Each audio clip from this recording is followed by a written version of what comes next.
U.S. intelligence dangerously compromised, warned CIA and FBI whistleblowers. You're not the only one to report this, of course, but I was reading your report on it this morning. This is something that you have been warning about for quite some time, and the allegations stem from a whistleblower who has come forward to the House, a whistleblower from the Central Intelligence Agency. I have the letter, the relevant letter here from the House Oversight Committee. The whistleblower alleges that a CIA team was paid to change its assessment of the origins of COVID-19. Do I have that broadly correct? Is that your understanding of the report? Yes. This is obviously a bombshell report, deeply, deeply troubling. I'm glad that the House is going to look into it. We should look into it. What caught my attention is you point out in your article on this that the government has deliberately violated the COVID Origins Act, which this body passed unanimously, which the House passed, the President signed into law. Maybe he wasn't so happy about signing it into law, but he did. It is the law of the land, and which required that all of the government's intelligence on the origins of COVID be made public. Instead, what the administration did was offer up a summary, which they then in turn heavily redacted. And you point out that in addition, the administration refused to report the names of scientists who fell ill at the Wuhan Institute of Virology in 2019, despite the fact they know the names. The intelligence community knows the names. Now, you're absolutely right to say this is a violation of the COVID Origins Act, and I would know because I wrote it. So I'm not very happy about the fact that this administration continues to flout, completely ignore public law passed, again, unanimously by the United States Senate. For what end, I can't tell. I can't figure out why in the world. I don't know what partisan game there is to it. Why in the world they want to lie to the American people. You conclude your article by saying the government has become extremely comfortable with lying to us. Just explain what you mean by that and tell us why you think this is so significant. Well, sure. And just on the very specific point of we were the first to identify the three people that contracted the coronavirus in China. They were the people working on gain-of-function research in the Wuhan Institute of Virology.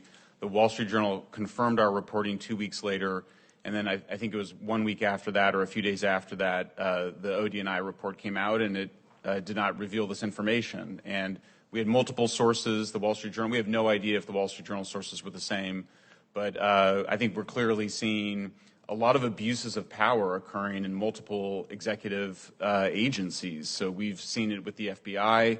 One of the things that we noted yesterday was that we saw perverse incentives in the FBI to go after so-called domestic violent extremism, pulling an agent off of things like child exploitation onto really hyping a set of cases that particularly appeared to be aimed at spreading disinformation around the idea that there is a significant increase of domestic extremism when we don't think that the evidence shows that. And now we see this report that came out that suggests that there's an FBI whistleblower who says that 6 of the 7 analysts had said it was a laboratory origin and that they had reversed their position in some exchange for some sort of a salary bonus or some sort of a financial incentive. So, and we've been, so we keep documenting it. We just keep finding agencies, DHS involved in trying to create a disinformation governance board. I keep, the censorship industrial complex, we just keep finding new parts of it. So in the research for this testimony, we discovered this deep trust alliance that had, what appears to be ties to the security and intelligence agencies of the United States government, appears to be trying to set itself up, although it's now kind of ghosted after 2021, but it appeared to try to set itself up to decide what is reality and what are fakes for people. And I think it should have a chilling effect in that that's not how we do free speech in America. We don't have government agencies. We don't have cutouts or front groups that appear to have support from those agencies telling the American people what's true, what's false, or telling social media companies behind the scenes what they should be censoring. And just to that last point, we now know, thanks to the case Missouri versus Biden, that that's exactly what this administration, from the White House to the FBI to the State Department to the CDC to CISA, have all been meeting with the social media companies for years now, giving them direct commands about what to censor and take down, naming specific accounts and specific speech they want suppressed, threatening the social media platforms if they don't do it, and remarkably, and I'm quoting the court here, the Fifth Circuit Court of Appeals, and there's a huge evidentiary record. Everybody can go, don't take my word for it, go read the record. It's all on the record from the district court. What the Fifth Circuit said is, remarkably, the social media platforms all complied. All of them. They all agreed to be tools of the United States government and to censor what they were ordered to censor, to suppress the speech they were ordered to suppress. You're a journalist. Tell us about the threat to the First Amendment. And by the way, just for the record, I think it's important to establish, the Federal Court of Appeals said directly, in no uncertain terms, this was a clear violation of the United States Constitution. The First Amendment does not allow the federal government to use private companies to censor when they wouldn't be able to do it themselves. And that's exactly what this administration has done. Tell us as a journalist the threat to free speech, to freedom of the press from this kind of collusion between a very powerful government trying to hijack every media company it can get its hands on. Well, sure. I mean, if you just start on the issue of the COVID vaccine, for example, public interest advocates spent a very long time trying to get requiring the pharmaceutical companies to list the side effects of their drugs in their advertisements.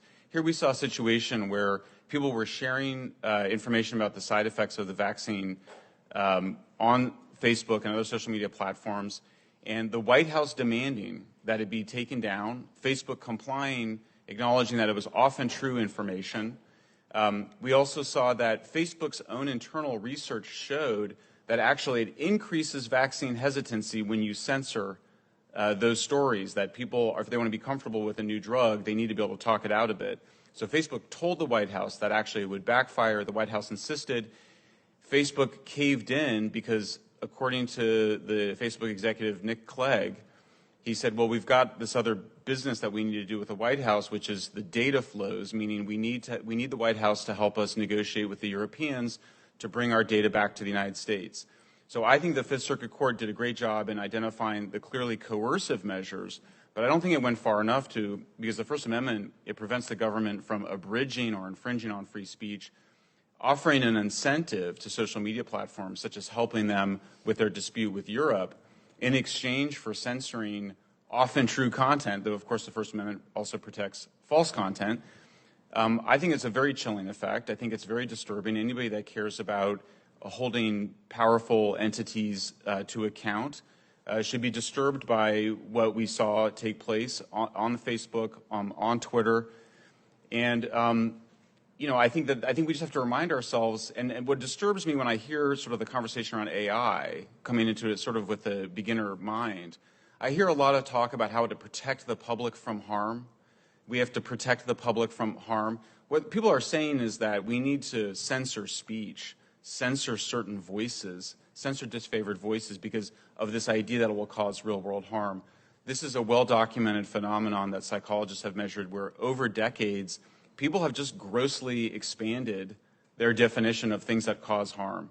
And I think that we need to kind of, this should be a moment for a reset, that free speech is almost absolute in the United States with a few exceptions around immediate incitement to violence, around fraud, around child exploitation, but we allow very open conversation in the United States. It's what makes us so special. So it's been a chilling effect. As a journalist, I've personally been censored by Facebook. I think the platforms are out of control. Thank you, Mr. Schellenberg. Thank you, Mr. Chairman.